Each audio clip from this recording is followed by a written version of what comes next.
all government documents, right, or health information. You'd rather have the privacy, even though, let's say, your clients or customer or patients were not able to access, as long as it's still kept safe. And then we can restore the availability later. As for integrity, we already mentioned that if your focus is to make sure that the data is correct, right, and it's not manipulated, that holds true for financial information, right? Um, Another thing that, let's say, the stock market, right? The important part is it has to have integrity, that it's true and correct, it's available anytime. It doesn't matter if it's private or not because it is public, right? So moving on to not the Shenzhen but the Shanghai Stock Exchange.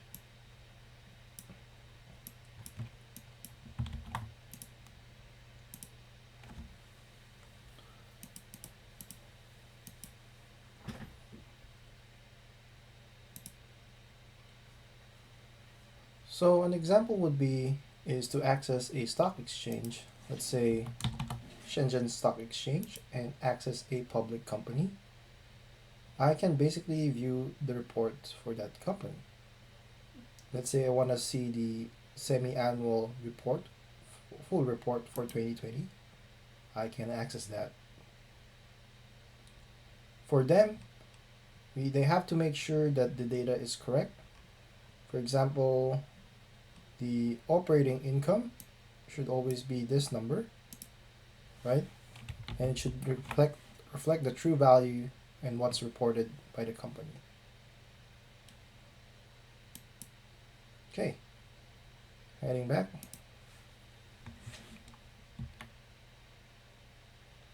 So so Zoom is a video conferencing application similar to VOOV meeting with Tencent, right? And the credentials of over 500,000 teleconferencing account were found for sale on the dark web and hacker forums for as little as zero point zero 0.02 cents US dollars, right? We'll talk more about the dark web. Email addresses, passwords, personal meeting URLs, and host keys are said to be collected through credential stuffing attack. I'll also mention that in the next slide. Let's see. So to give you a quick overview for credential stuffing, right? You would have your attacker, meaning the hacker, right? And the compromised credential. When we say compromise, it's something that is already been obtained illegally, unauthorized, okay? They now use these credentials with username passwords, right? And use botnets. As I mentioned yesterday, botnets are basically automated scripts that you can put in computers, right? And make them do the work for you.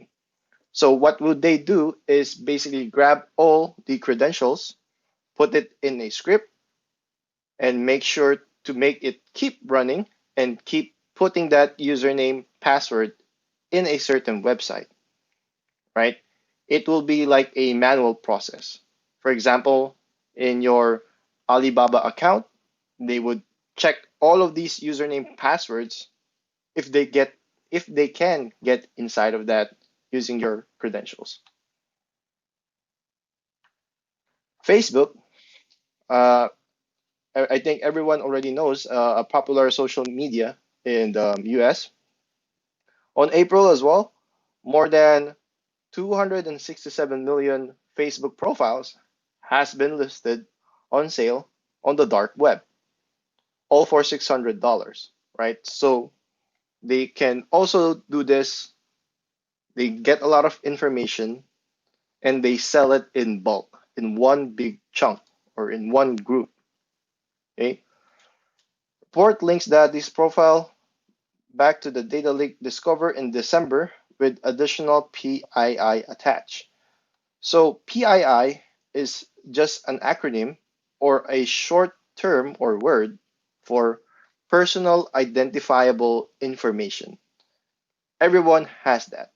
So, what is PII? An example of PII in my case is, let's say, my social security number, my home address. So, those are personally identifiable information, meaning with that information, they could somehow know or pinpoint who that person is.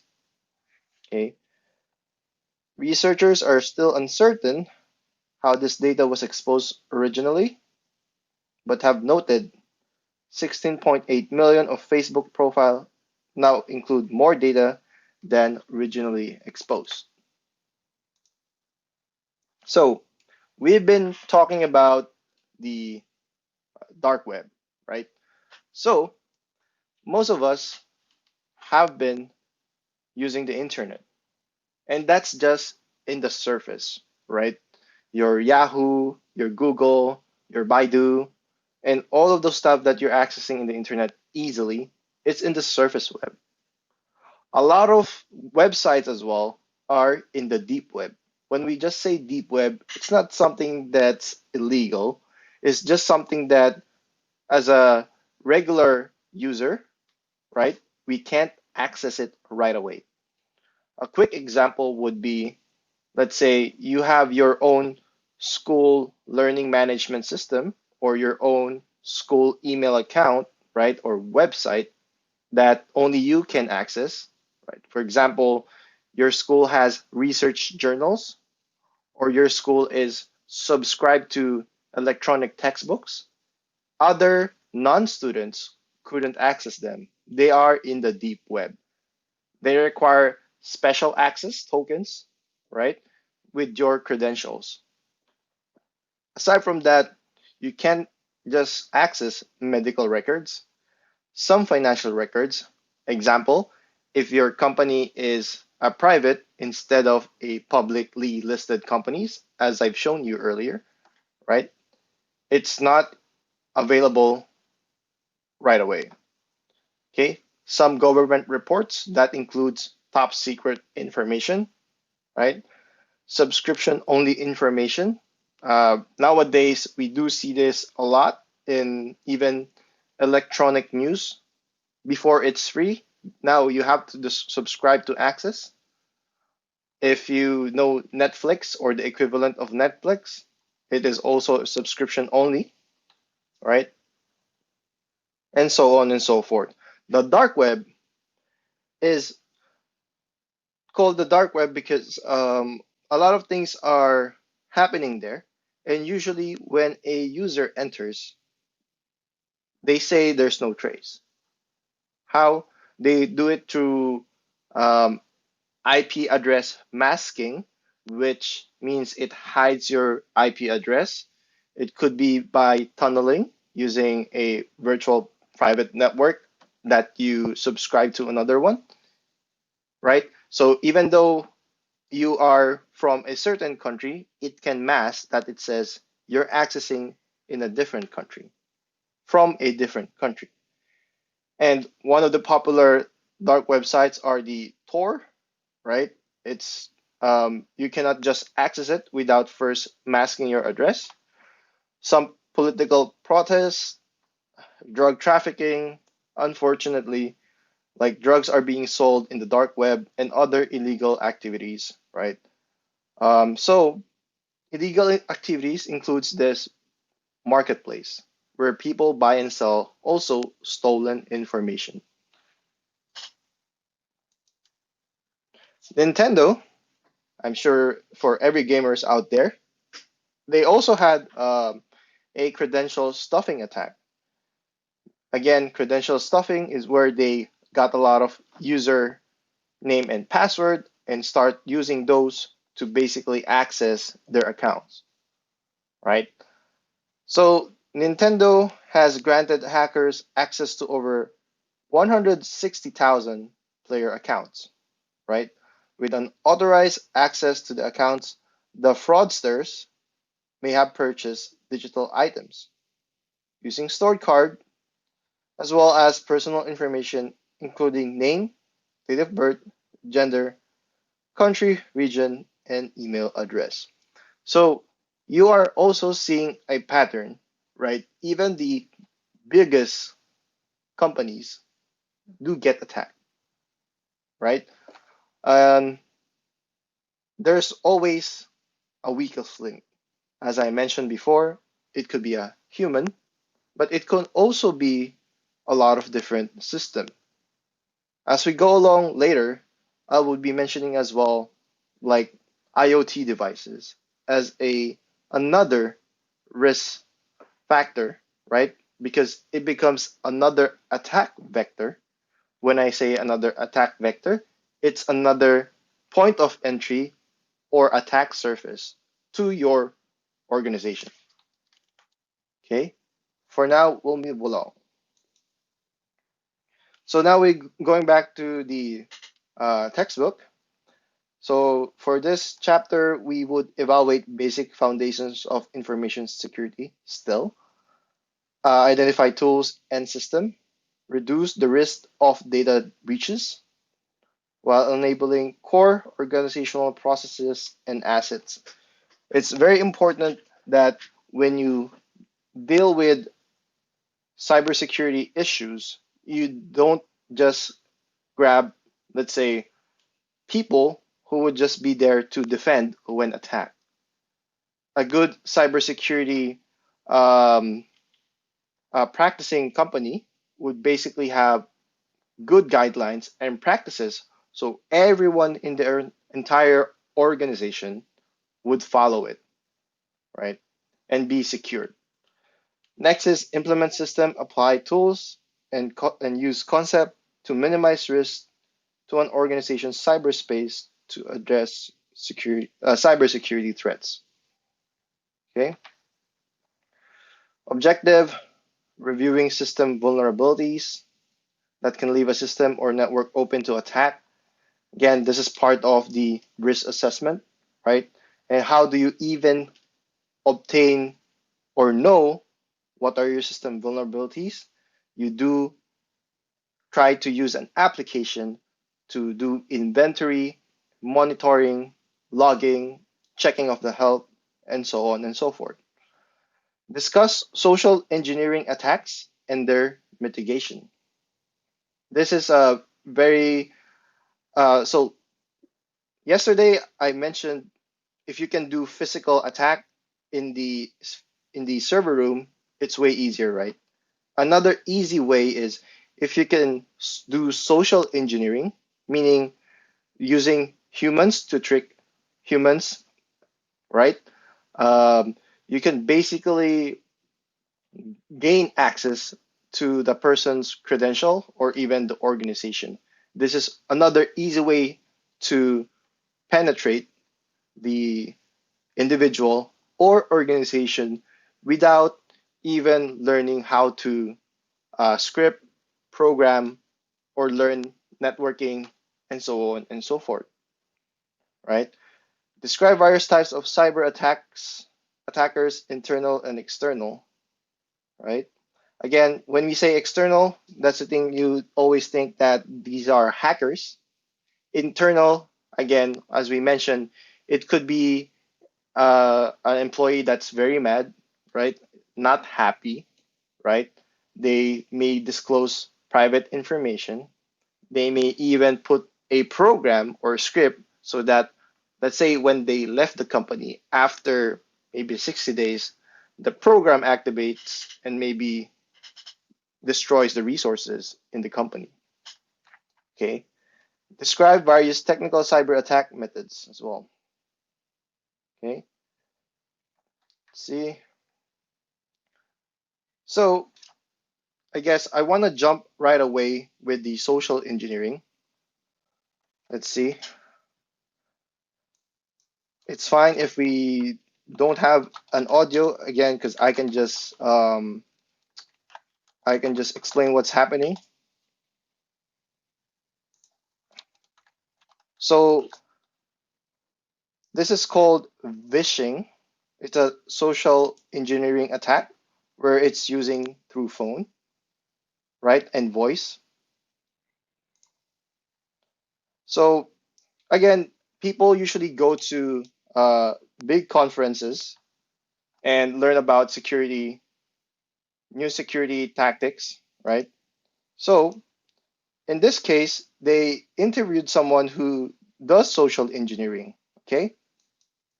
And the interviewer, right? The interviewer is basically saying, "Can you try to hack my account with my I remember if it was the internet provider, right?"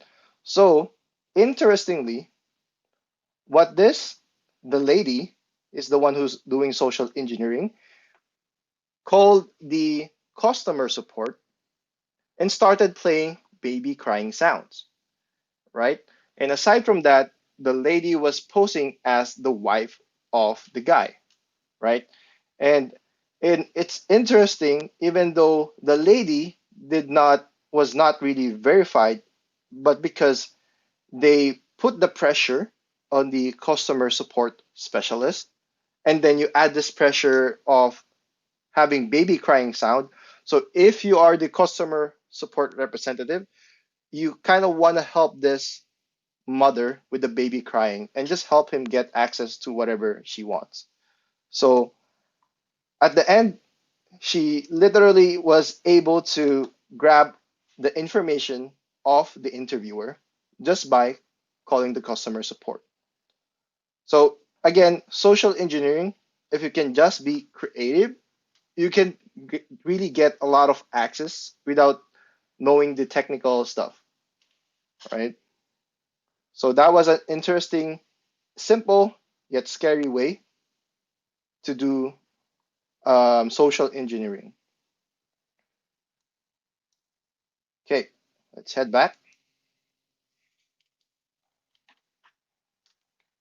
So now talking about cyber targets, anyone and everything has become a target of cyber attacks, includes individuals such as you and me, businesses such as school, uh, hospitals, retailers, hardware stores, national critical infrastructure like the grid, the agriculture of your country or my country, right? Also, buildings and academia. One thing to note is people or organizations always think that we are small, right? They won't attack us. But surprisingly, that's not true because individuals and small businesses who doesn't have a lot of good cybersecurity in place, right? They are the most vulnerable. And again, if you are the hacker, they are very easy targets. Okay, so individual targets most likely could come from cyber criminals who may not target us directly. Okay, so but they will certainly do so as part of a larger attack. So if I'm the hacker, it would spend me a lot of time to just focus on, let's say, one person here, let's say Bill in the class, and maybe spend 2 hours to just attack him. And let's say Bill is not really rich. He could be rich, but maybe he's not rich, right? It's a waste of time, right? It's a waste of, like, the chances of getting his information maybe is low or high, but again, it's a waste of time. So if I'm the hacker, I can maybe grab a big list of people, let's say all the students in Shenzhen or CityU, right? That would be a bigger list, and just put their names or credentials in the script and check if we can send maybe spam, email, and so on and so forth, right? So it's basically a like a an attack on a group or on an organization, okay? And whoever is the weakest link or the one who was susceptible, meaning the one who clicked on that spam or the one that basically gave away their username and password, that might also be the entry point for the whole organization. Okay, what do they usually steal? As I mentioned, PII, right? PII, personal identifiable information. Um, then again, you also get to a hold of their credit card, and account information, and also PHI, right? PHI is health information, personal health information. Again, the scary part is a lot of the medical systems, maybe in the US, I think could be true, is they don't have state of the art applications and systems and even secure systems, right? So usually they are also a target, right? And once personal health information is stolen, it is also scary because again, knowing what you are taking, the medicines, what your disease are, they can sell that information to maybe pharmaceutical companies doing intrusive advertising, right? I'll give you an example, right? Like before, there was this story where the a family in the US started receiving a lot of like um, items for newborn babies. And basically, the father, again, the father and mother of the victim basically went to that company and said, "Why are you sending me all these newborn baby items?" Again, for babies. Well, we didn't even have a newborn baby.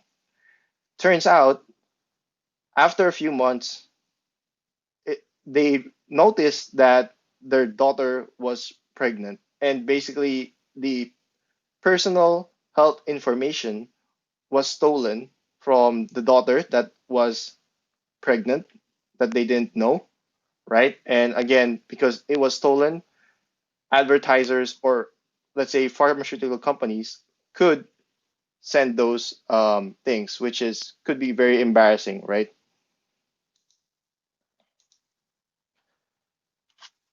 So let's take a quick. Let's just do 10 minutes, and this is just a experiment. Let's just put in the chat where you can describe if you ever experience or not. Okay. Um, I do hope you guys participate. And this is not graded, it's just a way for us to have a casual conversation. Okay.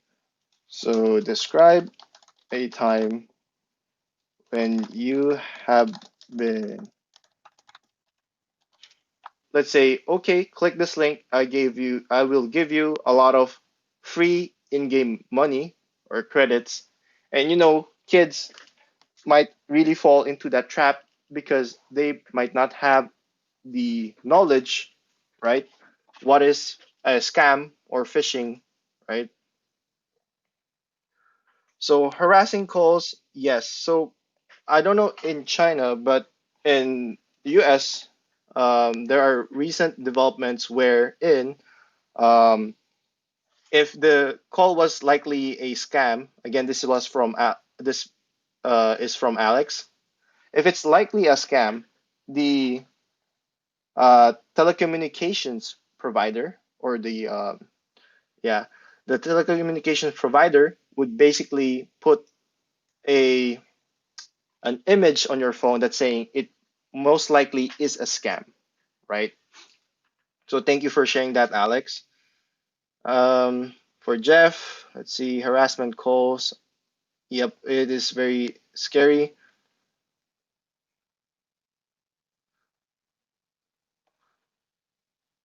Information leaks.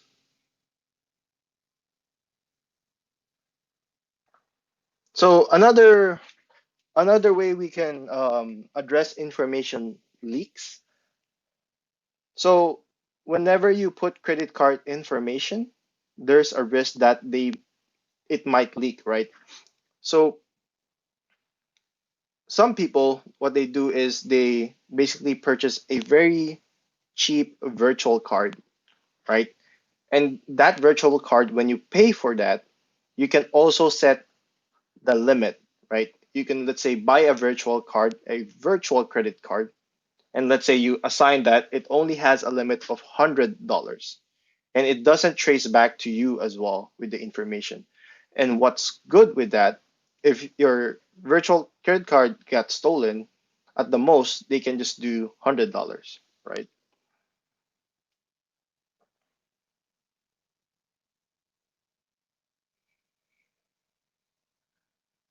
Email bundle from Stephen.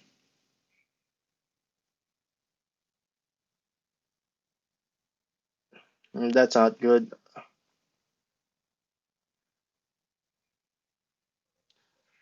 Yeah, nowadays, so in the US as well, we have this kind of like a general rule as phone owners, where if a caller is not registered, right, we don't just pick up the phone. And if the call is really important, right, they should send a voicemail instead, right? So that we know that these people are legit.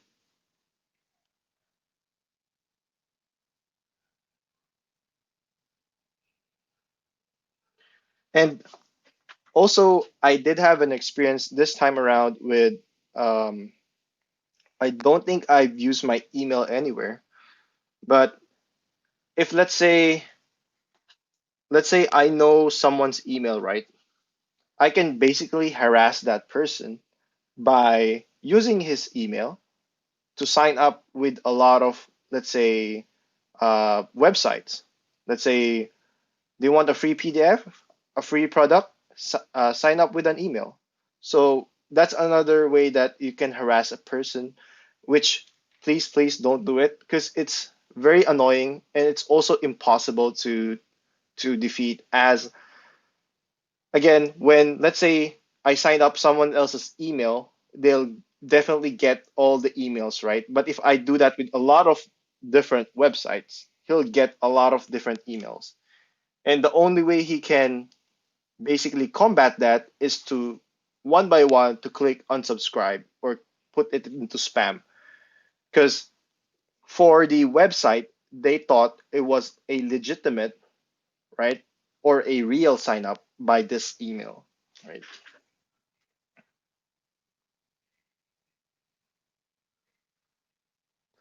So it looks like there's a lot of harassment um, from sales and things like that. And yep, and I do hope we get more security out of the box, meaning as part of your phone or maybe as part of the telecommunications provider services, they give you security as well to block this calls, or sometimes even they are just virtual bots, right? That's calling you.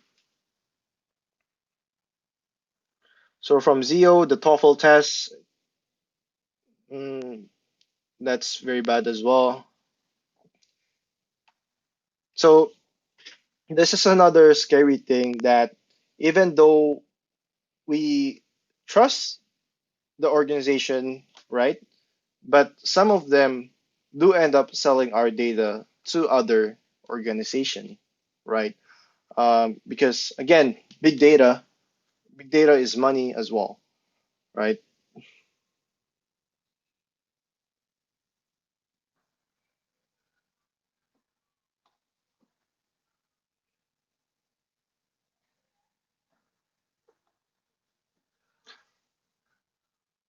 And I know because we, let's say, let's say you have a Facebook account or QQ account, that's like part of your identity now, right? So I do understand that it's just hard to just grab a new account.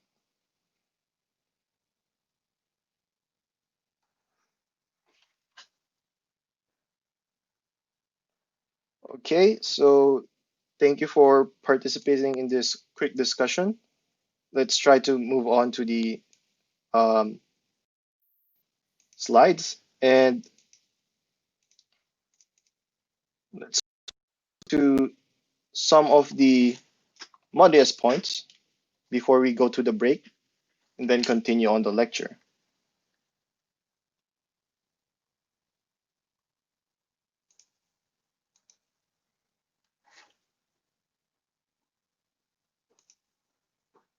Okay, so this one, Liao Ke is just sharing us like the American chain store Target, right, was hacked and the personal details, including credit cards of 40 million customers, were stolen.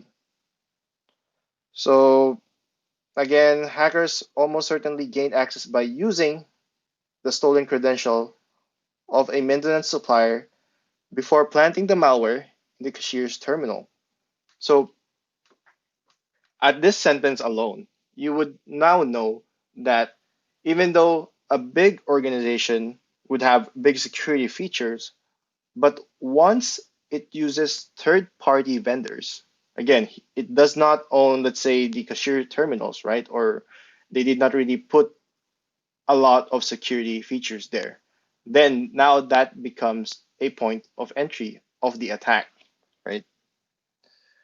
Their technical security measures spotted the attack but failure to follow processes and procedures, resulting in nothing being done to prevent the information from being stolen.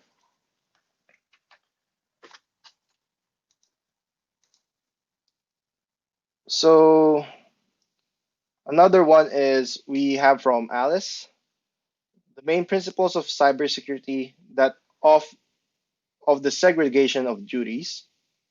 In my opinion, does it mean you're doing your job properly or they just not have found the bug yet? Should this mistake be ascribed to the tester or blame the tester? Right?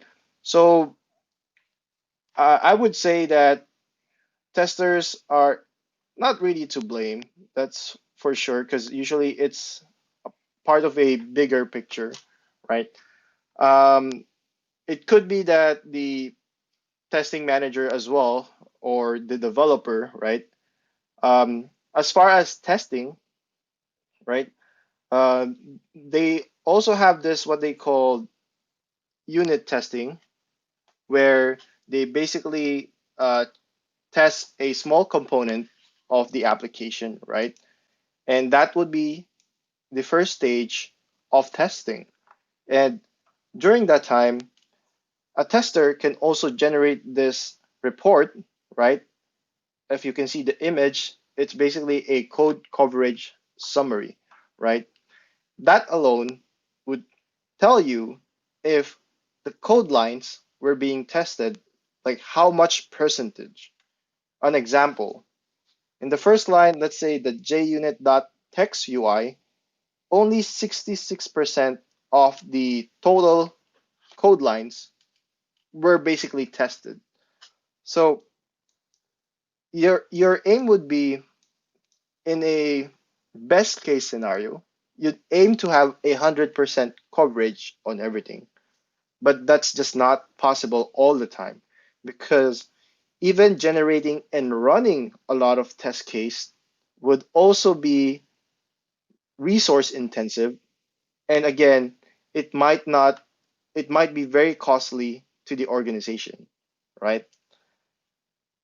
Like you would only pick the known test cases to make sure that the known vulnerabilities are at least covered.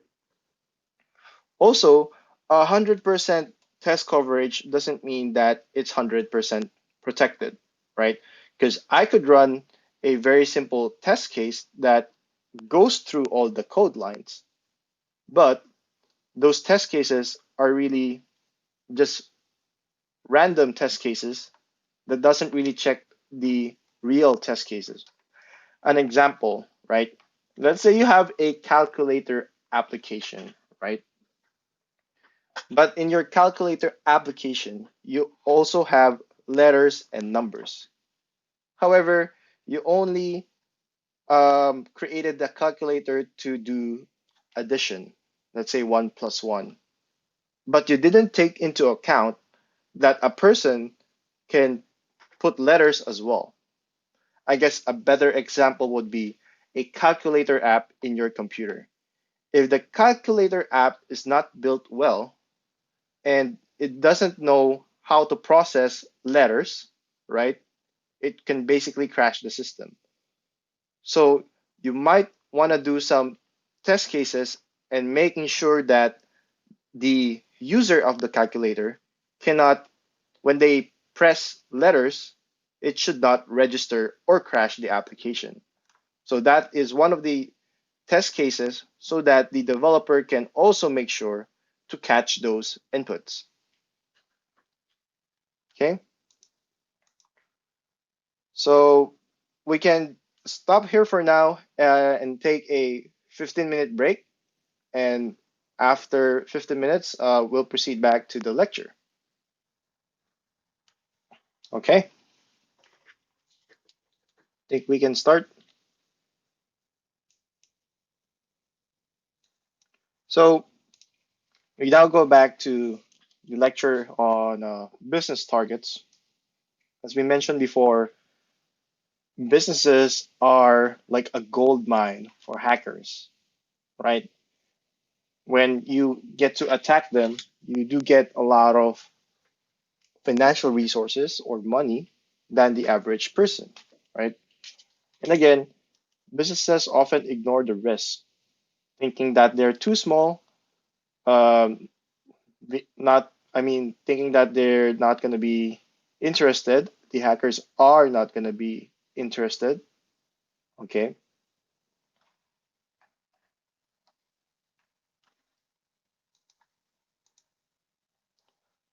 Okay. They are targeted usually because of customer data, right? For example, retail companies, Alibaba, Microsoft, Apple, they all have a large quantity of customer data. And again, that's a lot of value to cause reputational damage. So again, let's say there's this business where the business it's a bad business or a good business. The hacker just wanna destroy the reputation. It could maybe leak some sensitive information that's bad about the business. It could also spread fake news, right? And again, it comes to the next one, which is for political reasons as well. And because organizations or businesses are usually tied to government as well.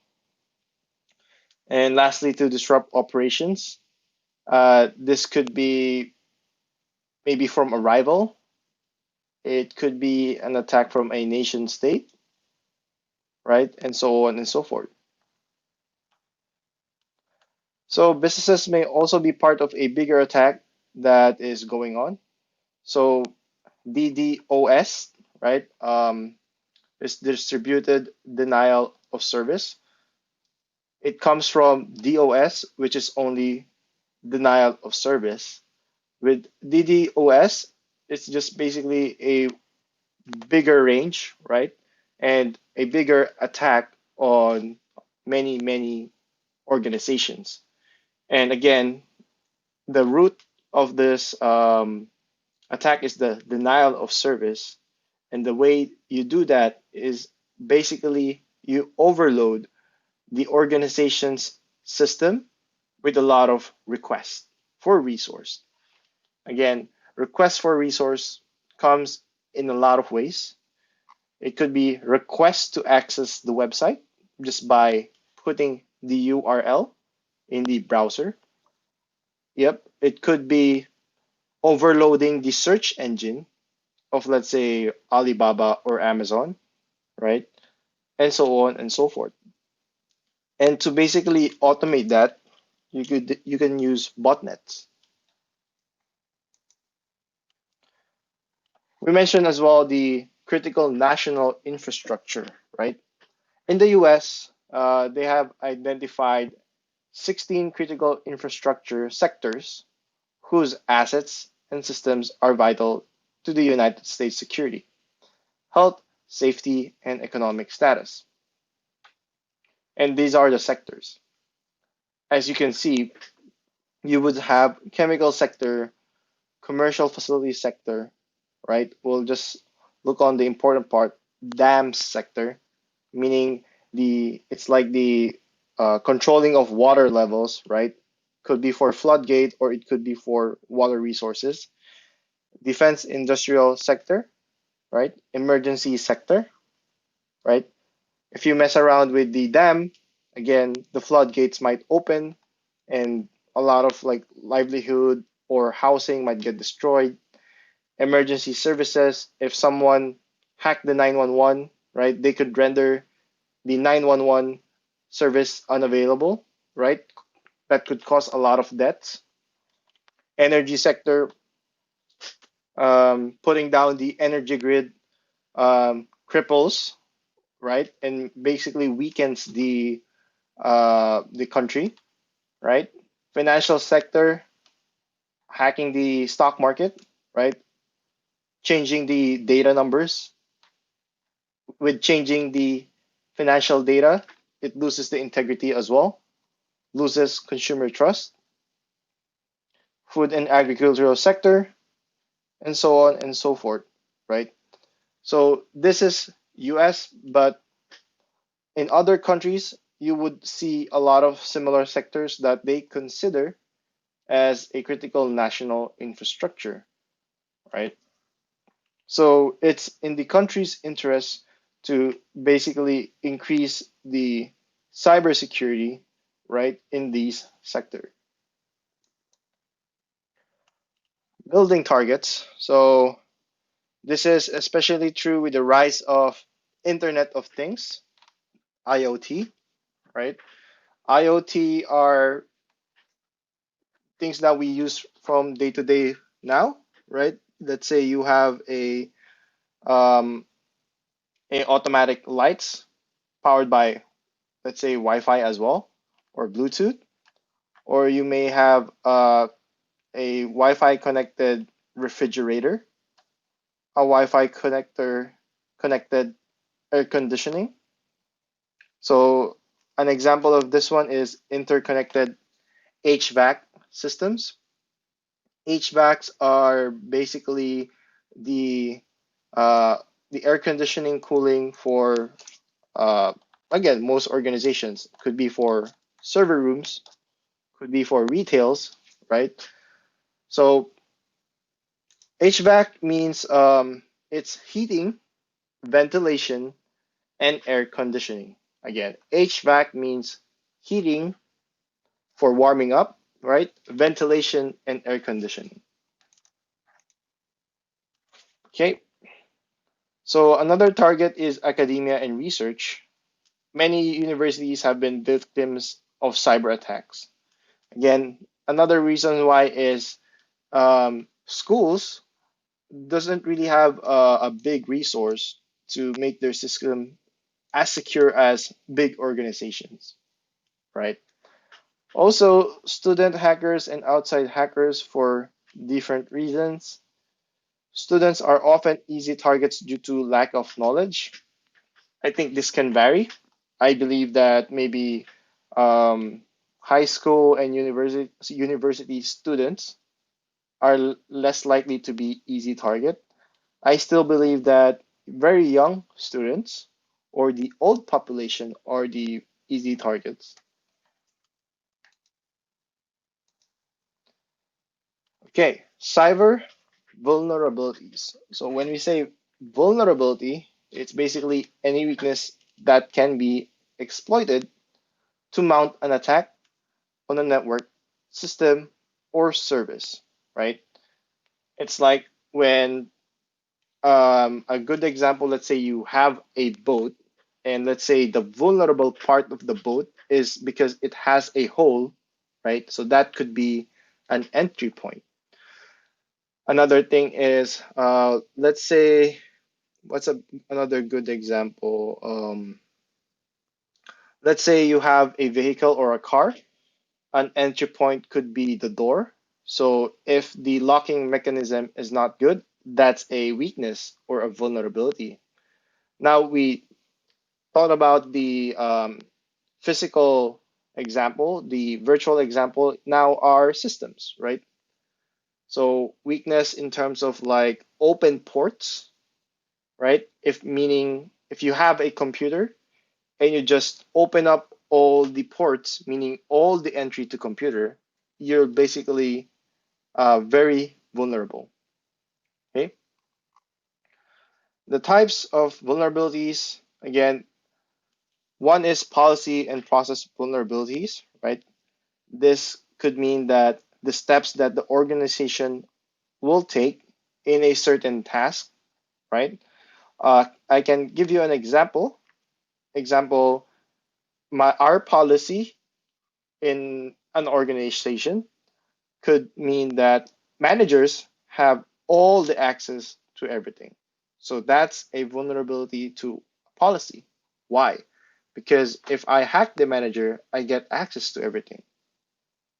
So instead of giving the manager access to everything, just give the manager access to things that he needs to look at or he needs to edit and not everything in the organization. A technical vulnerability, as we mentioned, your computer opening the ports, not updating, even though there's a big security risk that was mentioned in the news. And let's say Windows or Apple has already said to upgrade your systems, right? People related vulnerabilities, very easy. Employees forgetting to lock their screen when going on a break. Physical and environmental vulnerabilities. And again, these are physical access, right? Environmental could also be, for example, server rooms and messing with the cooling system, or maybe uh, messing with the outside of the that's server room space. Again, so for policy and processes, right? So the security policy is not well defined. There, it means that there's a lot of ambiguity, meaning a lot of things that can be interpreted one way or another. It is not clear. That's what it meant. Lack of access control policy, again, not defining the who's the admin role, who's the, let's say, um, the manager role, who's, let's say, the staff level role, and also the access of a customer role, right? Failure to change user access um, happens a lot. Let's say you are no longer working in a company and they did not remove your access. So technically, you can do some damage as a non employee, right? Inadequate user password management. If your password management still allows you for password 1234 or 123456, that's bad, right? You must basically enforce users to use alphabets, numbers, special characters, and maybe a minimum of 8. Nowadays, they're saying that having special characters or numbers is not that important as long as you increase the number of minimum length. Could be a minimum of 16 characters, right? And this is because of a research that, let's say, it's very, very hard to crack if the length of the password is very long instead of just making it short and having special characters. Right? Use of defaults, big, big problem. A lot of like administrators, for example, a server administrator, a system administrator, or a database administrator, You can also relate this to in your own personal laptop, right? You only have one admin and your password is 1234. And they just use the default. They don't change the password, right? It happens a lot because some think that, well, I'm the only one who has access to the room, so it's fine if I can just put a easy password so I can do my work very fast. And again, cybersecurity is not only in the cyberspace, but also physical security. You have to think about the physical security as well. Because if they get access to the server room and the user and password is admin and then 1234, then it's over. So, policies and process, mobile device security, you can add fingerprint, lack of network segregation. It could be that all of your system is in one network or all of your system is in the public network, right? Again, if you use Alibaba Cloud or Amazon Web Services, they would also do network segregation for you in such a way that you have a virtual private cloud, meaning that it's not publicly accessible.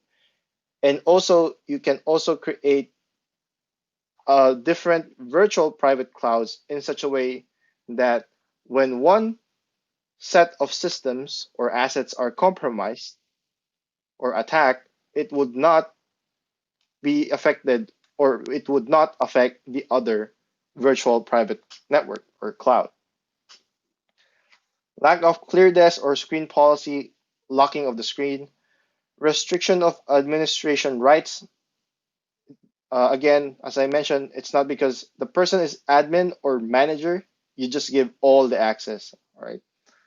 Use of untested software.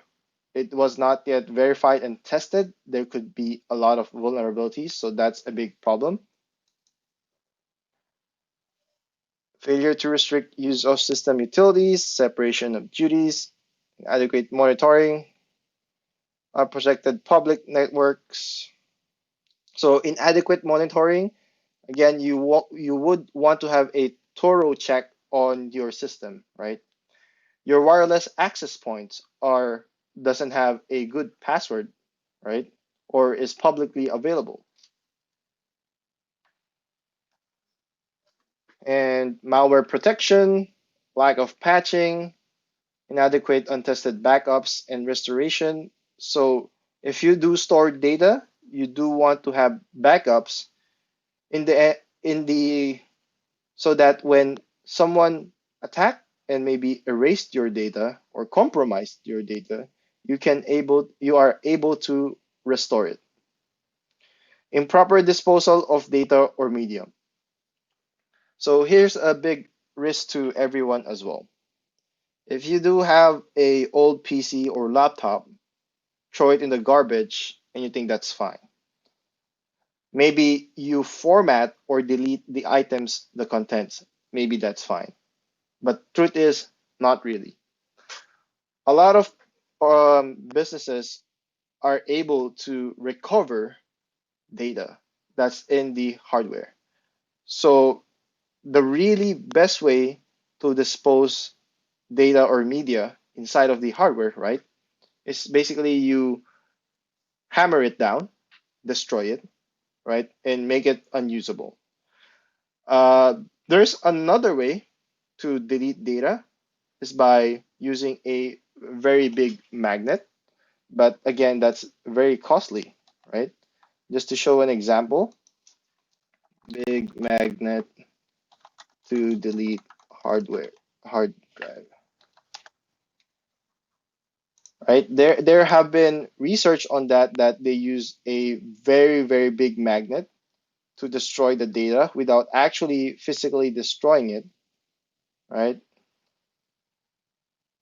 Because again, these are magnetic disks.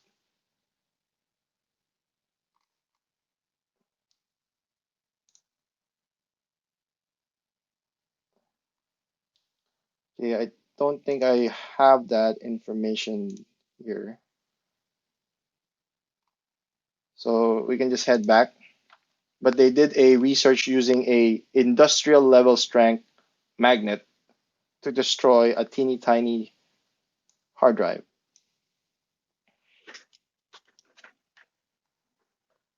Inadequate change management procedures. So this is when you have already a well-defined policy, right? But people, employees are reluctant to follow it again because the change management is not well laid out. Lack of audit trails and non-repudiation. And again, if there are hackers trying to access your resource and it's throwing errors or doing something out of the ordinary, you must have a program to basically log and look which user or IP address is doing that. Non repudiation, again, as we mentioned, it's something that you can't deny, right? So that if someone has done something, they should not be able to deny that it's not that user.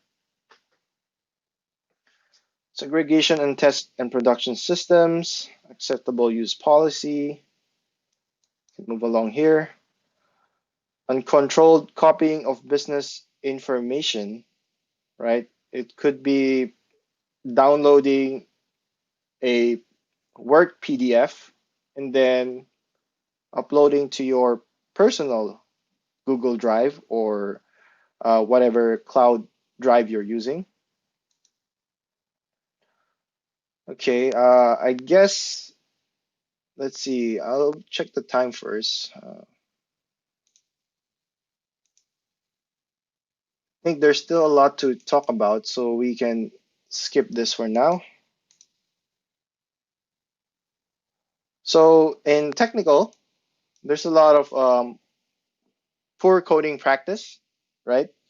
Um, Poor coding practice could mean they're not following a secure coding style guide, right?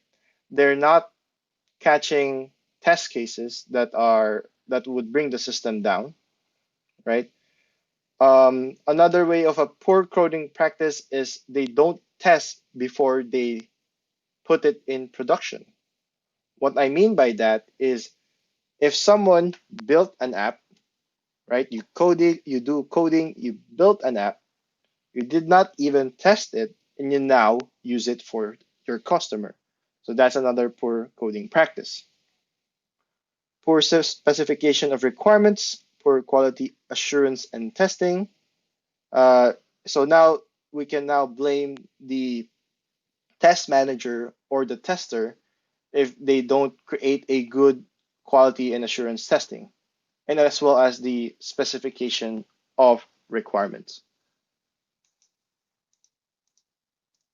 People, we already showed you social engineering, use of deception or coercion to influence a person to take an action that may not be in their or their organization's best interest.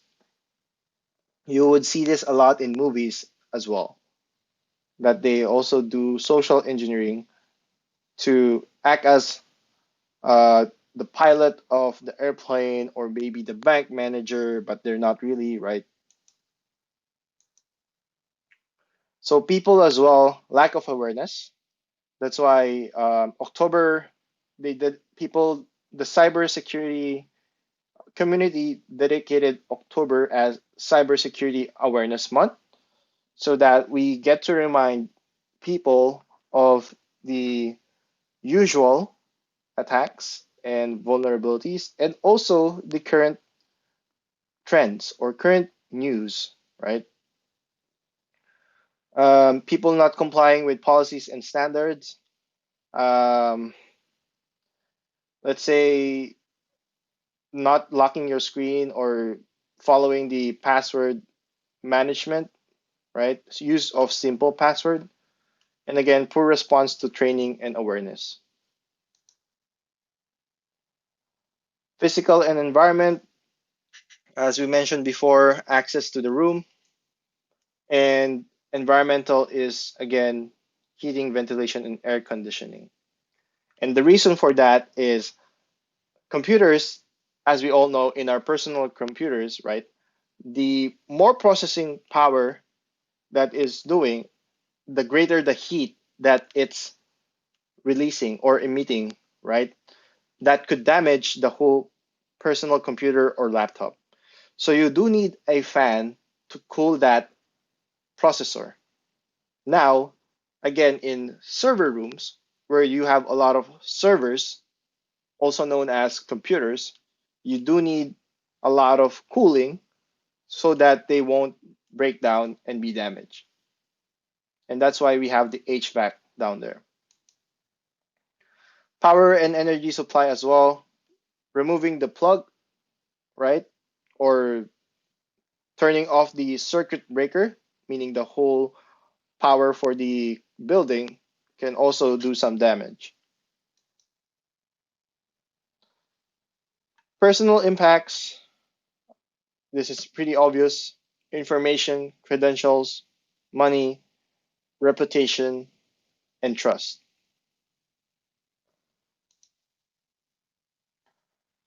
Loss of unauthorized changes to intellectual property, identity theft, and personal injury. Organizational impact, it's kind of repeating. So if you do have like the individual impact, the same goes with the organizational impact.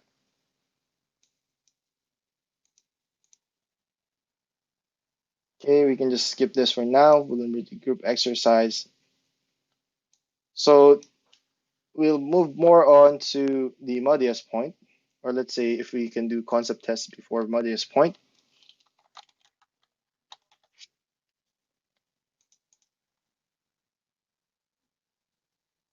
Let's see. Yep, so we can do a quick concept test for 15 minutes before we head on to our break. So I can now show you the concept test, and I'll also put this in the chat.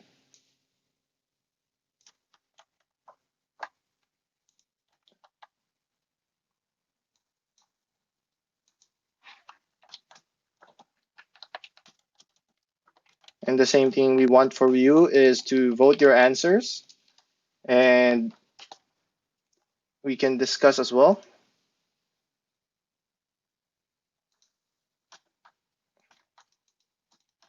Again, with concept test, uh, there could be multiple correct answers or wrong answers, right? Could be one, right? It doesn't matter if you answered correctly or incorrectly. What matters is you justify why you chose that answer. Okay, posting that vote. Okay, vote.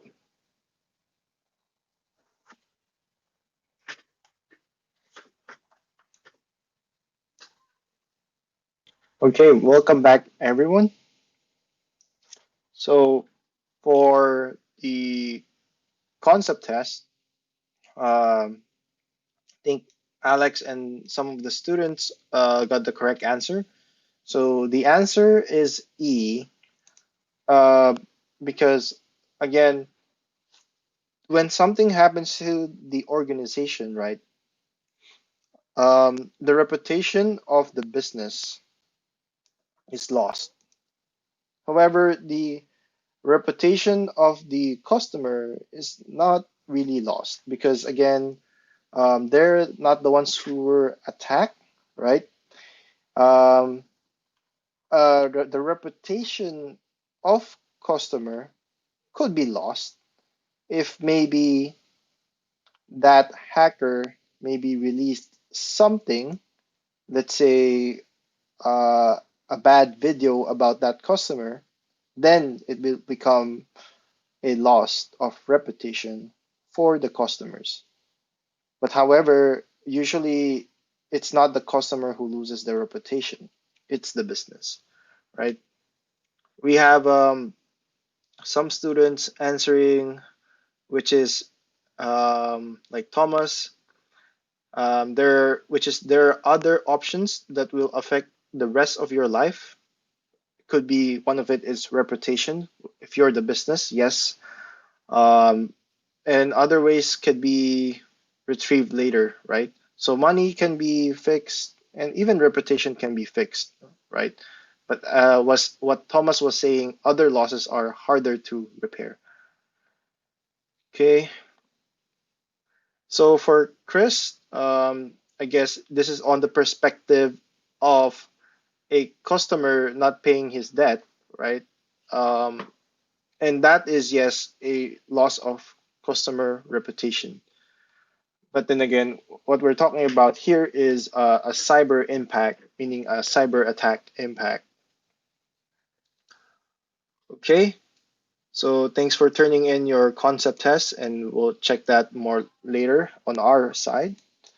And we can go ahead and see if we can finish the lecture now and discuss the muddiest point. Let's see, where did we left off? Okay, we were down actually, so we're gonna discuss muddiest point. That's good.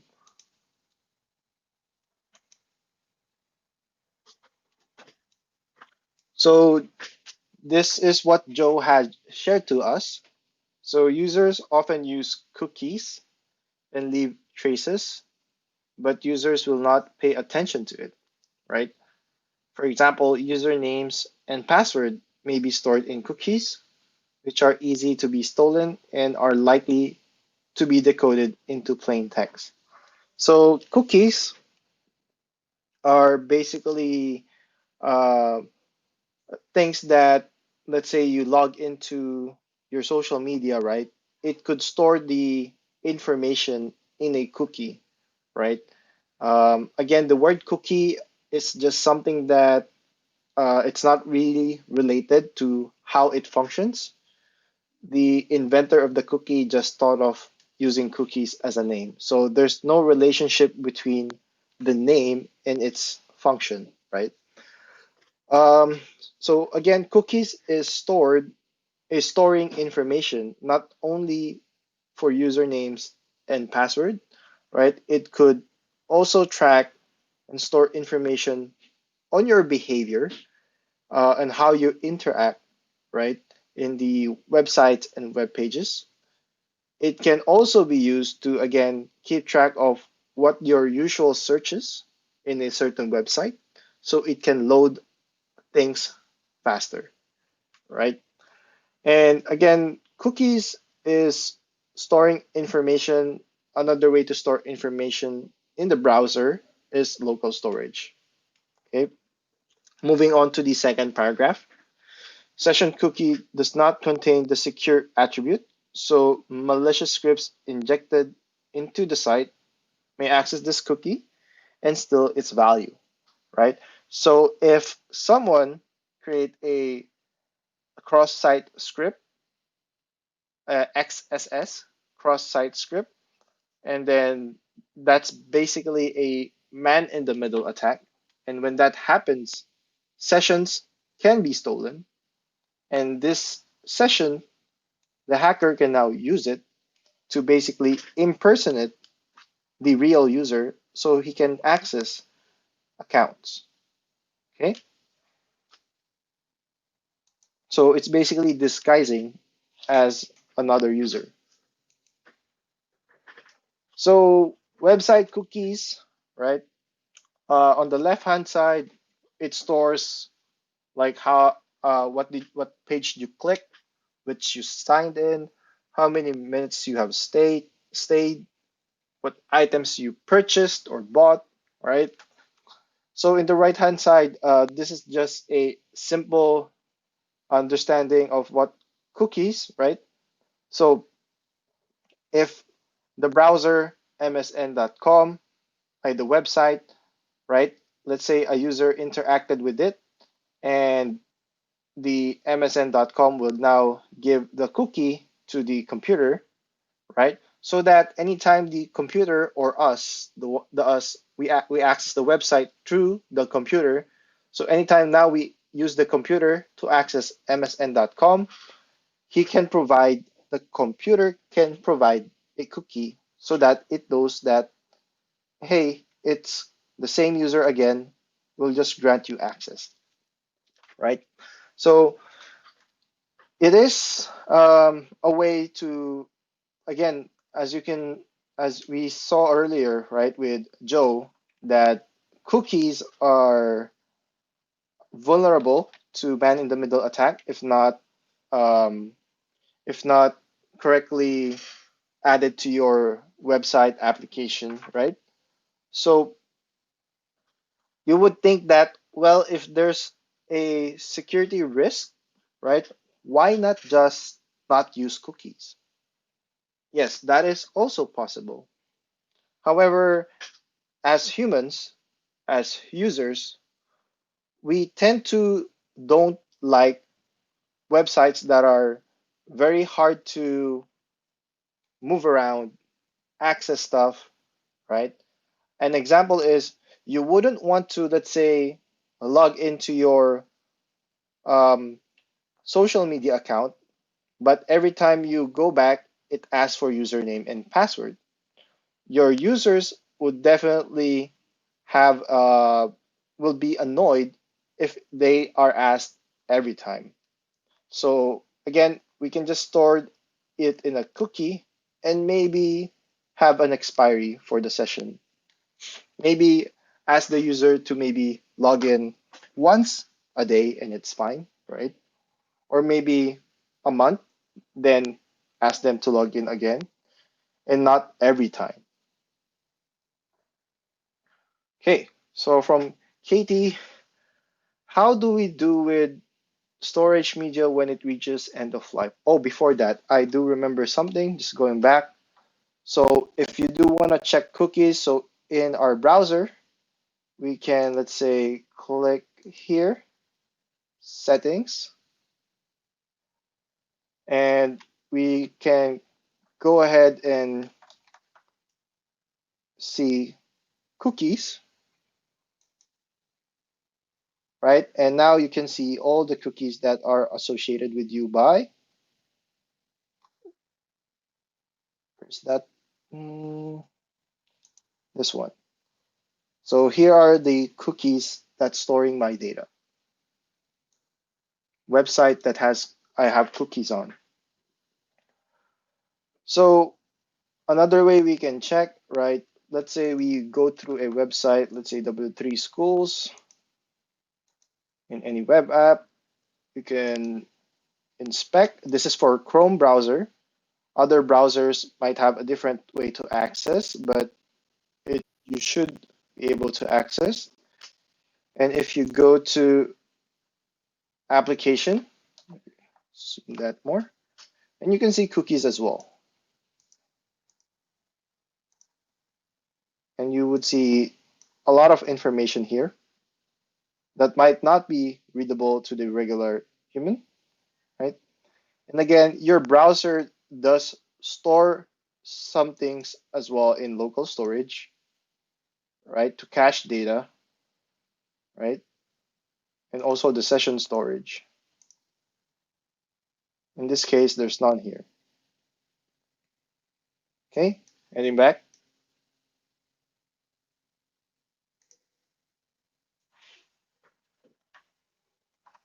So again, from Katie, what do we do with storage media when it reaches end of life, meaning maybe it's already unusable?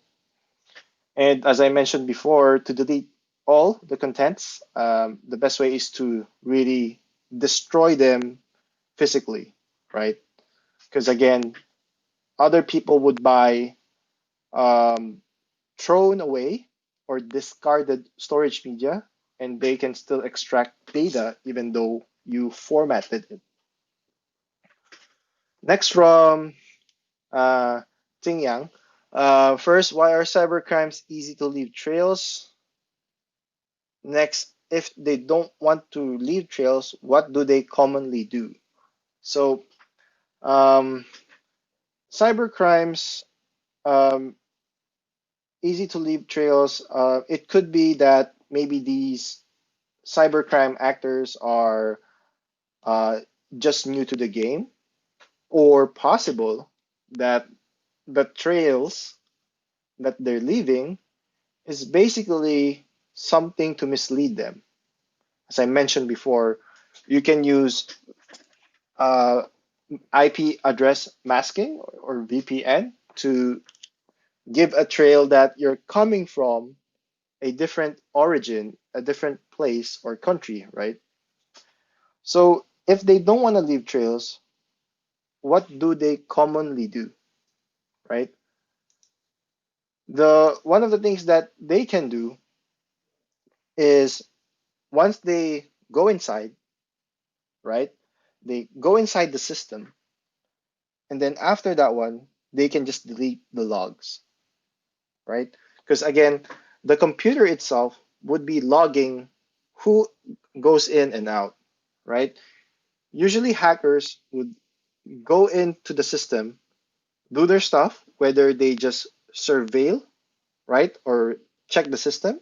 Maybe they grab information, and aside from that, they delete the logs so that the organization wouldn't know what happened. Or if they do find out, it's harder to trace. Okay. Third of all, how do the IT department of police track the trails which the criminals leave? So again, so like we have government agencies that are very good in cyber attacks and cyber defense as well. So they can also do this tracing. And surprisingly, one of the reasons could be as well that former criminals are like, if you're a really, really good hacker, there's also a chance that the government would hire you so that you can catch other hackers, right? Finally, what is the general flow direction of money and how to clean the dirty money? So, yep. So this is called money laundering. So if you illegally get funds, the way you clean the money, right, is you basically put it in a legit business. When I say legit business, it's a real business, it's an existing business, and um, and it's something that you can report to the public and say that it's true. Example. So let's say you stole some money, right? And then what you do is maybe you create a maybe a massage parlor, right, or a massage a place, and put the money there, right, and maybe show to the accounting that, oh, actually this money is from customers, right, and they can just fake the data and say, oh, customer A is went here, paid for 500, and they keep doing that until they fake the data, right? So now it becomes clean. Also, another way to clean the dirty money is using the dirty money to purchase real goods. You got a lot of money, buy a new car, and now that car is a legal transaction, right? From Alan, he's sharing in 2017, a student stole and swiped school meal card through system loophole, which caused the school to lose 20,000 yen, and his postgraduate recommendation was canceled. Okay, correct. So in everything we learn, not only technology, as I mentioned, even accounting as well, right? So knowing these skills, I hope everyone use it for the good of everyone and not to take advantage of other people, right? So even in cybersecurity, you would learn how to do some attacks, right? But you should not do them in other people. So from Alex, cyber warfare and cyber trolling. They should all talk about the same concept, which is to use cyber violence or public opinion. So again, these are just terms that they categorize, right? In any information, meaning in anything that we read or technical term, there's definitely gonna be similarities and differences, right? Like cyber warfare and cyber trolling, let's say they both can do harm, but they can do different types of harm, right? Or maybe they can do the same harm, but maybe they have a different target. Maybe they can do the different same harm, but maybe they can do not the same level of psychological warfare or cyberbullying, right, or violence, right? So it's just a way to categorize different types of crimes and attack. For Michael, he said DDoS is very interesting. It can turn your computer into a zombie and can't provide services to you. It can even brush traffic on websites and send out spam in groups. So if your computer got compromised and you didn't know it was happening, this is possible. But if you do know that it's happening, maybe it's time to reformat your computer or maybe just throw it away.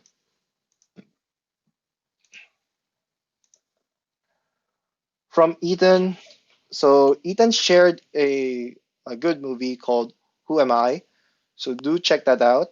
So in that the movie showed email intrusion, back-end server hacking, paralysis of the server through DOS attacks, right? And also paralyzing the power supply system.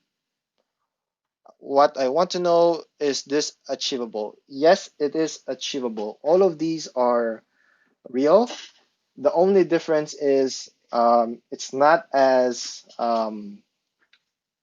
fancy, or it's not that it looks pretty in the movies, but again, typically hackers just sit in their computer, right, and maybe type some code, attack, take a break, do some attack again, take a break, or it's just a very um, it's not fancy, right?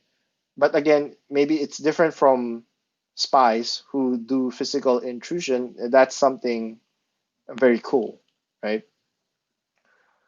So hacking techniques like a rookie like me can learn. So Ethan, so basic hacking. So a lot of newcomers comes in the first level called script kiddies. So script meaning programming script, right? Kiddies means kid.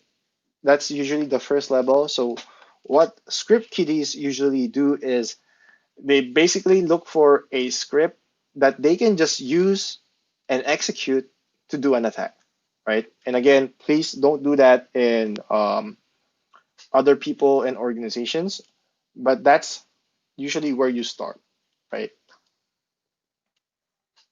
And again, there's tons of malware there that you can just use and deploy and execute. Yep. Because surprisingly, there are organizations as well selling malware, right? Selling malware to people who want to use them, right? Could be for educational purpose. It could be to do some harm. So from Randy, many people say vulnerability are bad. So are there vulnerability that are good? So in essence, vulnerability is bad because it's a weakness. But if you put it in a different perspective, let's say you're doing a honeypot strategy. So honeypot is basically a strategy where really put a vulnerability in your system in such a way that the hackers would go there, and the organization that puts the honeypot knows what's happening. I guess we can basically describe this honeypot security. Let's see if we can get some cool images. Um, this can be enough for our example. So honeypot would be like this, right? Let's say someone could access the first firewall, and I would have, let's say, assets or system in my honeypot that is intentionally vulnerable, right? Meaning bad people can access this, right? The honeypot's goal is so that it will be a deception strategy, meaning it is to uh, create a fake environment and make the attacker thinks that they were successful, but in reality, they are not. Okay, so honeypot is maybe a good vulnerability, but again, with honeypots, you also have the risk of if you did not build this honeypot correctly, right? And it also exposes your system, then you're gone, right? So now you just expose yourself bigger, right? Okay, and let's see if we can grab script kiddies here. Yeah.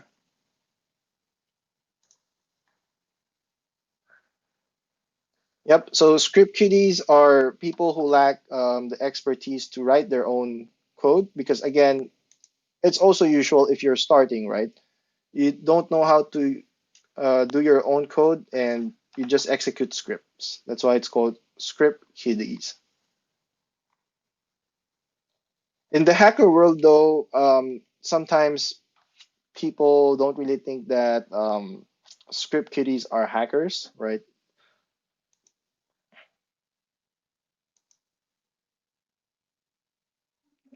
Okay, mobile device are not only used for making phone calls. Okay, it's the basic necessity of life affect us.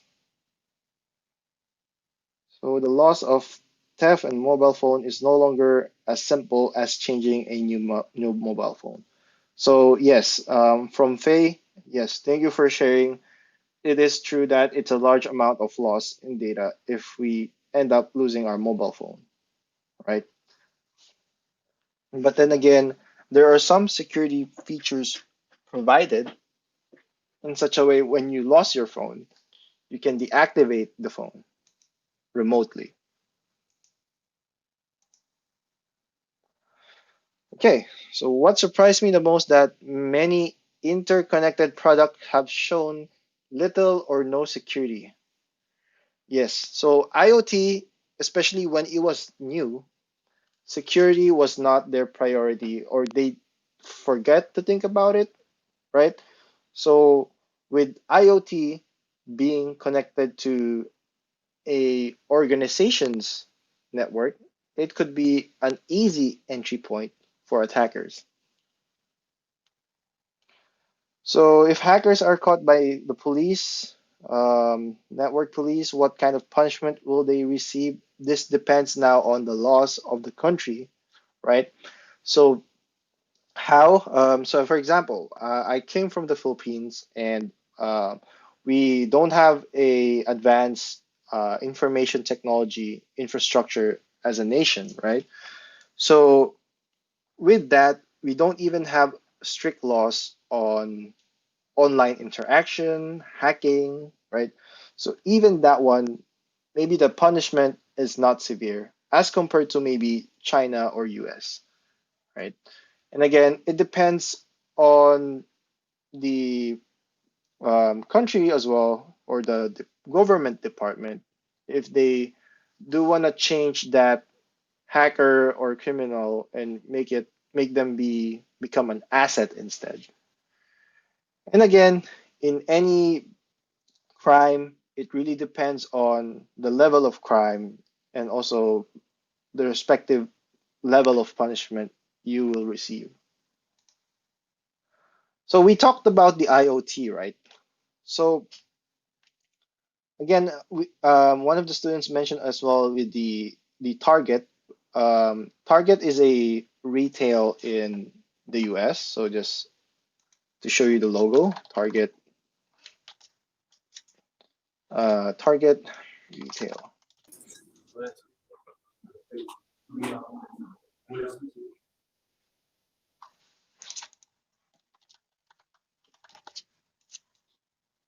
So Target is a retail corporation in US.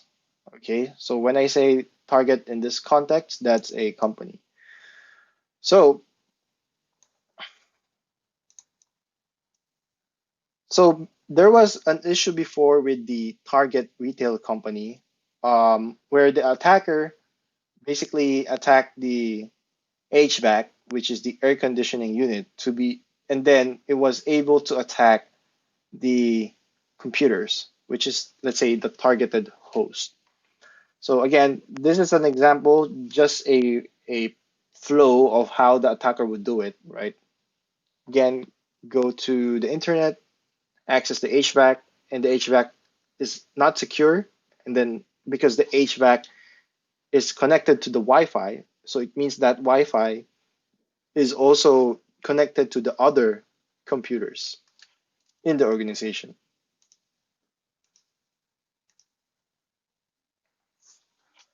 So, from Bill, surveillance has a good or bad influence on us. Will someone use the name of surveillance to steal information? It's about yes or no. So, the question now is how much surveillance do the people want, right? How much surveillance are they comfortable? How much surveillance does the government want? So these are questions that there's no one direct answer, right? Unfortunately. For Jay, I think copyright infringement has always been a problem in China. So I want to know more about copyright awareness. So yes, like sharing music, sharing movies, right? Even even let's say you are a music producer or a music creator, sometimes just using a tune or a melody, right? You don't even know already that you're doing copyright infringement, right? So I know it's kind of hard, but in general, for copyright awareness, it's better to do research all the time, right? Research, if the organization has more funds, hire a lawyer, right? And maybe someone with knowledge on copyright law. Yep. Um, and again, anything that you purchased, right? Do check first if you're infringing the copyright. For developers, this is also true. We have mentioned many times about open source software. However, when we say open source software, it doesn't mean that you are free to distribute or sell the code. It's not free right away. So when we say open source, it means that we can look into the code of the application, but depending on the license on that open source, you can maybe only read and not edit. Maybe you can edit but not distribute, right? Maybe maybe you can just uh, have the support of the vendor or the open source maintainer do the edits, right? And there's only quite a few that's truly free and open source, right? So even some of the Linux distribution or flavors or operating system, right, has copyright. Windows has copyright, Mac has copyright, music has copyright, film has copyright. Okay. For Carl, I feel the danger of information leakage. Hackers can hack into microphones and camera to monitor others, but that person is not aware of it. This is terrible. How we can prevent our equipment and information from being easily obtained by others. For microphones, the easiest way is to remove the plug, right? If it's an internal microphone, maybe the disable button. If you do have like IoT devices uses microphone, you can also disable that, right? Because it can pick up personal conversations as well, which is scary. For cameras, nowadays it can be easier. For example, for me, I even bought a webcam, includes a cover, and I can just put this like this, and it covers my webcam. And also in your laptop, you can essentially put stickers on your camera, right? Maybe a dark sticker, something like that. So going back,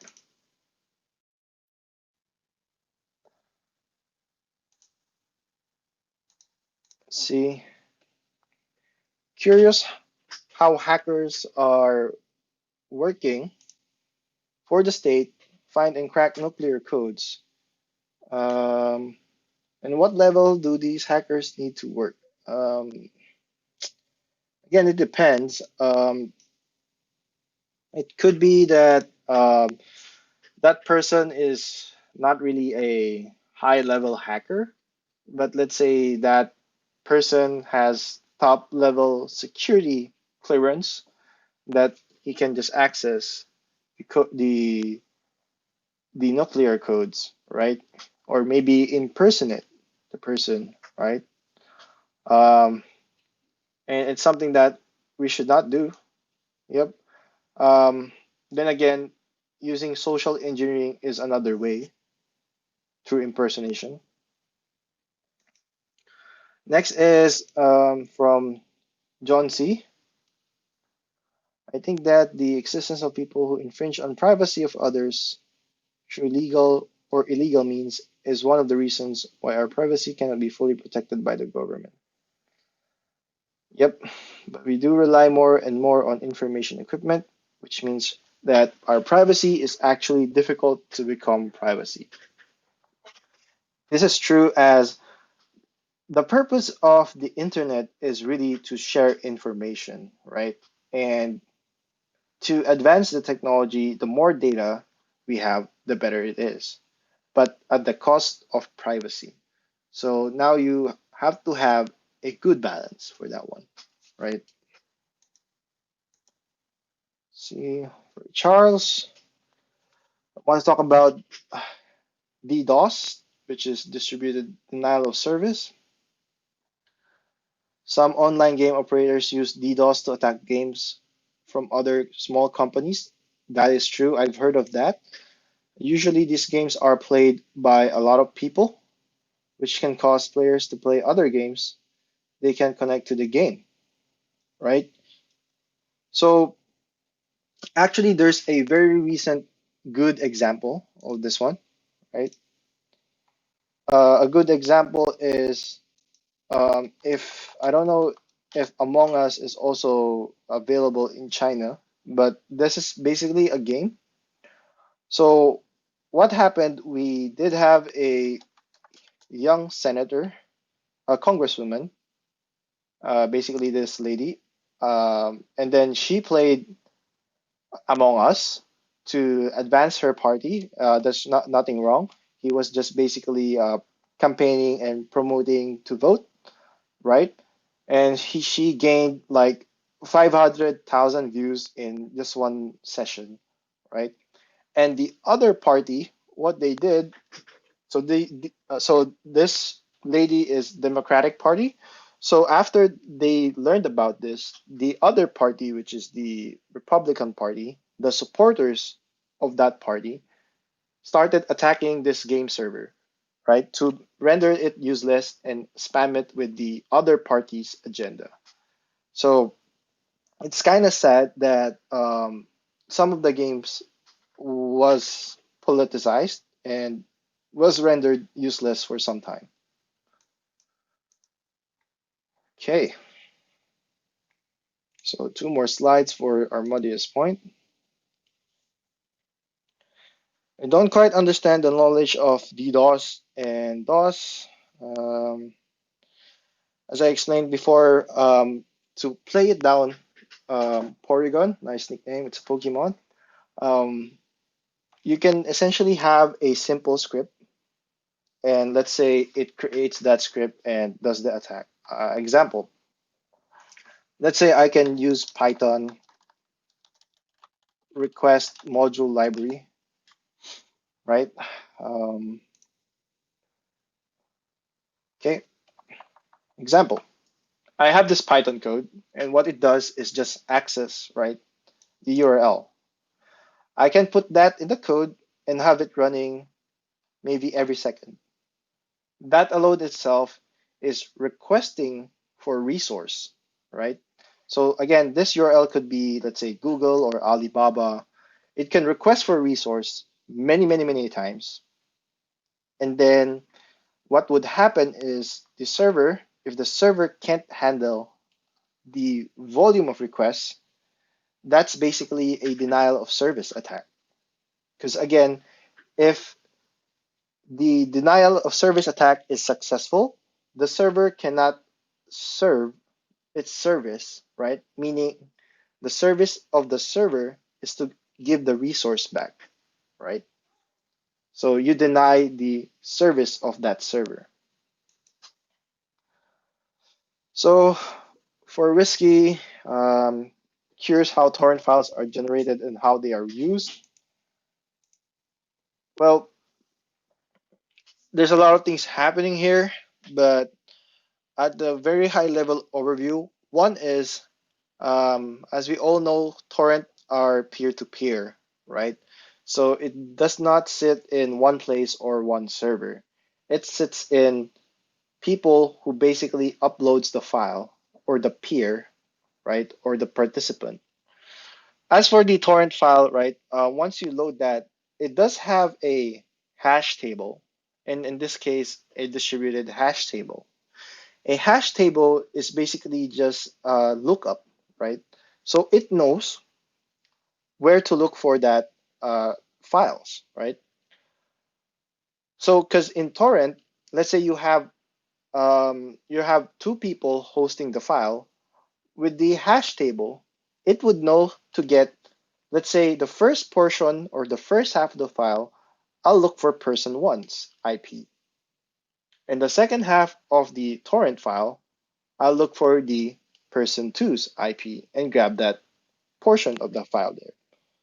So again, um, torrent files, it's peer-to-peer shared, and yes, we did know that there's a lot of issue because people are sharing their, let's say, music files over the internet, and it's copyright infringement, and it's kind of different because if you do have the physical music file, let's say a CD, and you give it to someone, that's fine, right?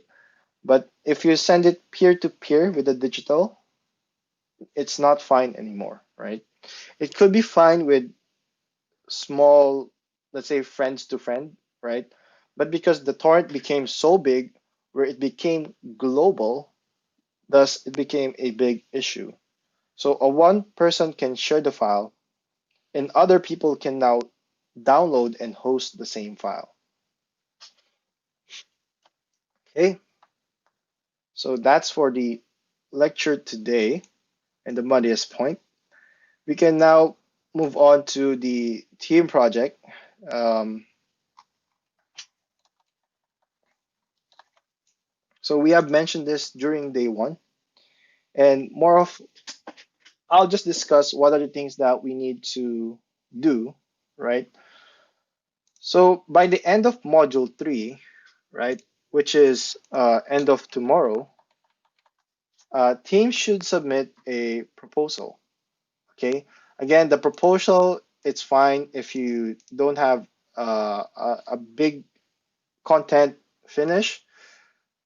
The proposal is for us to check who are the group members, what is the topic, and some references you're looking at. That's it. Make it as simple as that, and make sure you submit it on time, and that's fine. And then if you change your mind, you can still change your mind with the progress report because this is just a continuation. So you are free to change anything at all until module 7, right? And again, once you submitted your progress, right, you can still make changes, but not big changes, and then submit the final report. So again, today, work on this, and tomorrow you can still have time to work on it and then submit. End of the module 3, which is for you guys, it's tomorrow 11:59 p.m. China Standard Time, and uh, and all of the requirements are here. And just in case, so you guys can easily look at as well. But let's see, TP. Let's just rename that to TP 345. Okay, another thing that we are going to do is Miss Monica has already created team groups, and you will be in team chats, right? For today, you can hang around, chat, and collaborate, and we'll observe. In other days, we'll make sure that we'll keep in check in how things are progressing within your team. And we'll try to do a daily checkup within team members. So, meaning we'll also allocate time for you guys to talk and do some meetup. Okay. So, today, let's also allocate for that. But before that, might as well um, show you some commands, okay, with hands on practice. Let's see. Let me change my screen to screen share to my terminal. Hold on. Share screen. Okay. So this is a terminal, kind of similar to your Kali Linux. And what I'll do is I'll do a quick overview of some commands in HOP1 and do some explanation as well. I may spend maybe 20 minutes or so in this one so that you guys can have time to form your group and form your team. I just quick hold on.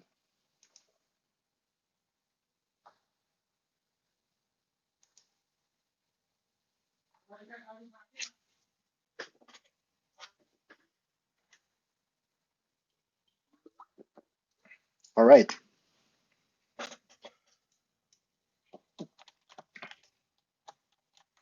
Let me see if I can make it a bit bigger. Okay. Maybe more. Okay. Cool. So some commands that you have to know if you're going to be living in the terminal, right? For this is for Mac OS and Linux users. Windows may have something similar. For Windows users, you can also install, they call it git bash, right? But in your Kali Linux, it's also the same. It's using the Unix-like terminal. So one of the basic things that we do is one is you can do an ls, right? It basically would list all the files and all the folders you have, right? So ls is basically a command, right? And if you do want to know more about it, you can access MAN, which is the manual pages, right? And it asks, what do you want to view, right? Don't mind about this new mail. That's just another script that I have running in the background. So let's say man, right? Man ls. So with man ls, it will now show me how to use ls. The first that would appear is it would list the name, right? And say it's list directory contents. And it has a description, right? It also have what they call options. For example, display extended attribute keys and sizes in long output. It says dash L. So I can quit this man pages by hitting Q, letter Q, and let's say I ls dash L. Now I have a different view, and this time around, it shows me the files and also attributes, right?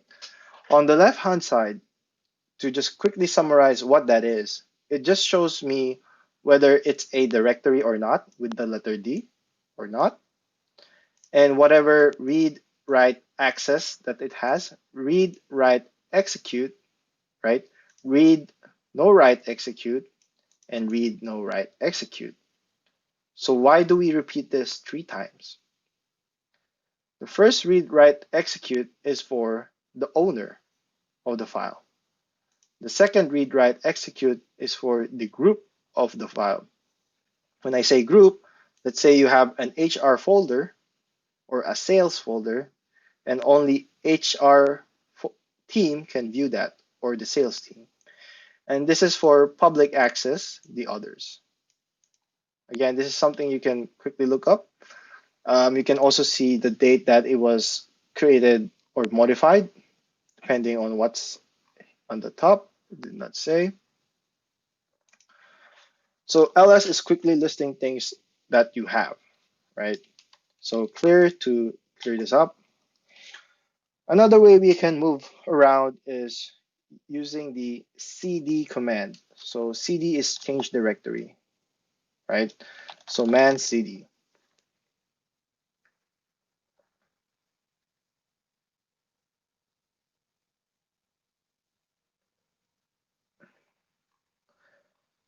So with the cd, it looks like it doesn't really show us what its purpose are.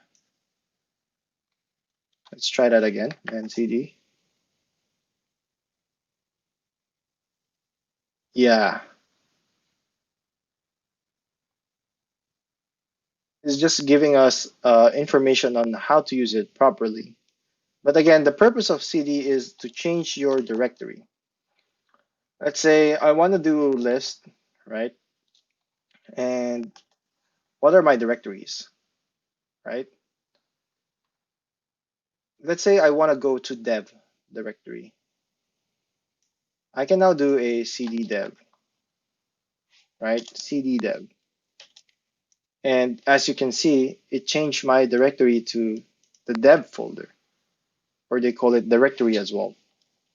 And when I hit ls, it should list all the contents, meaning folders and files inside of that directory. Okay, let's see what else. Um, so if you want to go back, you just do cd, right? Space dot dot. Make that bigger again. Cd space dot dot. And that puts you back, right? You can also do tab, so it auto completes. And if you hit tab again, it can show you files that you can use, right? So let's say I want to do CDU capstone, right? I'm now inside of that folder.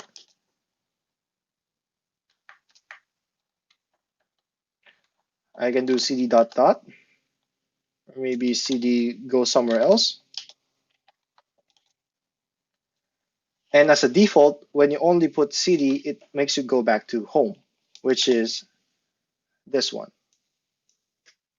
This is called the tilde sign, the curvy sign, okay? And you can actually go back more to see the users. And it says my name here. So if I go there, right, this is just a shortcut notation to show where I am. There's another useful command called print working directory with pwd. It shows me where I am currently at. So if I do again the cd dev, let's say, right, I can do pwd and shows me the absolute path. When I say absolute path, it shows me all the uh, from the root. This is the root, right, and going down there. So cd c dot dot c dot dot again, right? Now I'm at the root. And I think I can no longer do cd dot dot because that's at the root. When I say at the root, that's the very beginning of the file for the file structure. So we mentioned cd, we mentioned ls. Okay, we can head back here. So let's open up a file. Let's say,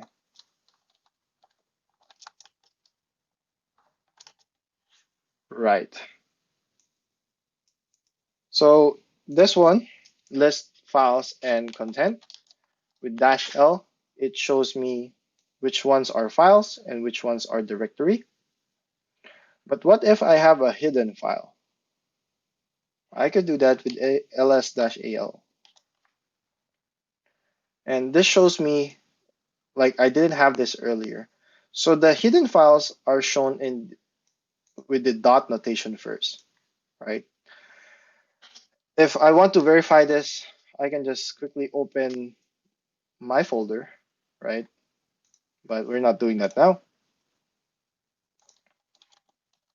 Another way to quickly create something is the touch command.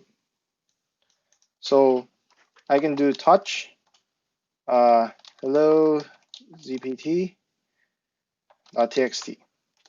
and if I do ls, I should see that over at the top.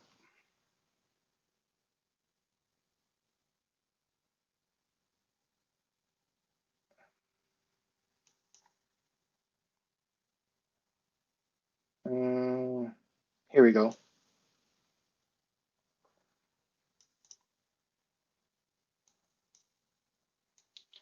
Another advanced way that I can quickly show you to, if I already know the word, is I can ls and pipe it and do a grep and do, let's say, hello. So it only returns me with the file or folder with the hello, right? Or maybe SZPT. To explain what happened here, so this is called a pipe operator. What the pipe operator does is whatever the output from the ls, it will grab that and now use that output. And now the next command is grep. Grep is the easiest way to think about is search for this pattern. So given your output, search for a pattern named hello, and it returns this one.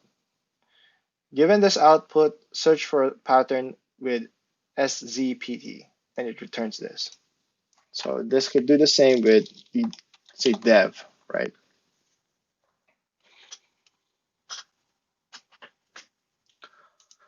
Moving files around is easy as well. With the mv command, I can move that from that file to, let's say, this directory. And now when I execute this one again, I see nothing. If I go to dev and ls, I should see it here.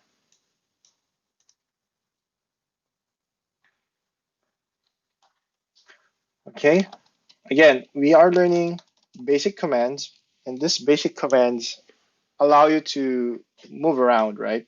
And it is true, like when you're now doing some hacking and stuff, there are some graphical user interface, but most of them also use terminal and they use to run scripts here. Okay, and to delete that file, I can just do rm remove. and I should no longer see that.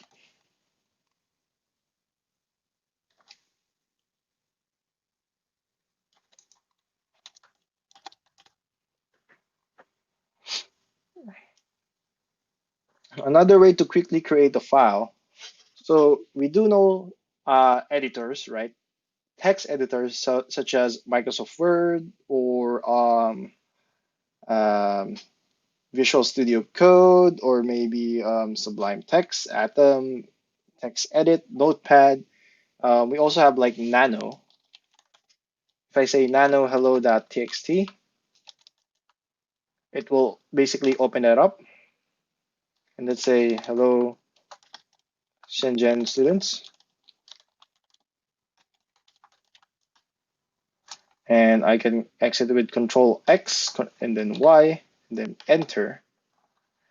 And then now you're thinking, okay, we created a file, we inserted contents. How do we view that, right? You do a cat hello. Cat is just a shortcut for concatenate. Okay, so before before I wrap things up, I can show you some of the use case that I'm using, right? Um, so for example, I can go, let's see.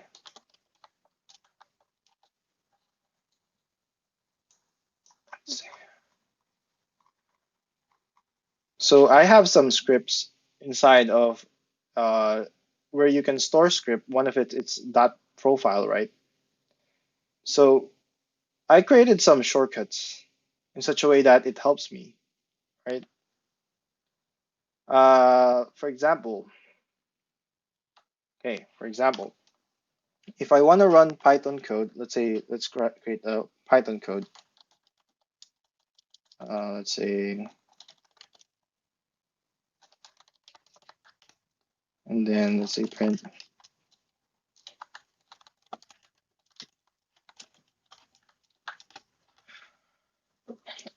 You usually need to do a Python, maybe Python 3 to execute that file, right? And I basically created a shortcut that I can just use P and execute that, right? I have a bunch of other shortcuts that I printed. These are printed, right? If I want to go to somewhere, I can, let's say, hit PP, and basically it goes me to a shortcut and opens a visual editor. You cannot see it here. Maybe another example is when I hit CE, it should put me in that directory right away,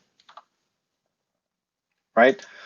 So knowing the basics of commands in Linux helps you a lot, right? Even you as a student in your productivity. So just to show you as well, if to go back, hold on. So when I was a student, another thing that I was using,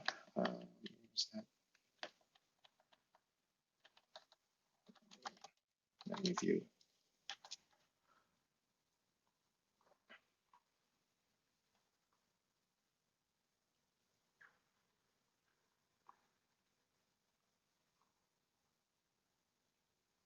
Okay, I know what to do. So,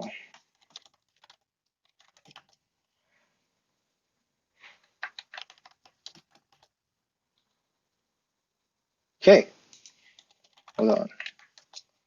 That one. So I even created a simple alias or an alternate command. So when I hit W5, it will basically open my Microsoft Word, right? And open that from this drive, right? And it's easier for me to just load up that document instead of like clicking a lot of things before getting there. And I also have used this to do backups, right? In the cloud or even locally as well, right? So again, for your hands-on practice, you just to repeat, share the screen, Chrome. So we do have the hands-on practice, but the what we want to submit, right, is towards the end it says Check 5 more Linux commands that were not shown here and use that as part of your submission. And now the question is, how do you submit? You should have this document ready all the time for each submission, right? And this is where you put your screenshot if you have something that catches your fancy or you think that it's important. And the next important for us is basically your summary and how you explain. And this practices your technical writing. Okay, so that's for the hands-on overview. And I'd like you guys to use the remaining time to basically go in your groups. If you're there physically, you can just go in your groups. And if you're discussing ideas, maybe use the Ding Talk as a note taking to basically do your idea sharing. And we'll just hang around in the back and we'll wait until maybe 5 minutes before we end.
If I remember, I can just mention it in the class tomorrow. And so that's it for now.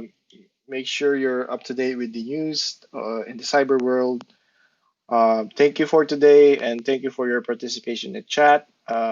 Appreciate the muddiest points as usual, and then keep doing the hands-on knowledge check, team project, and we'll see you guys tomorrow.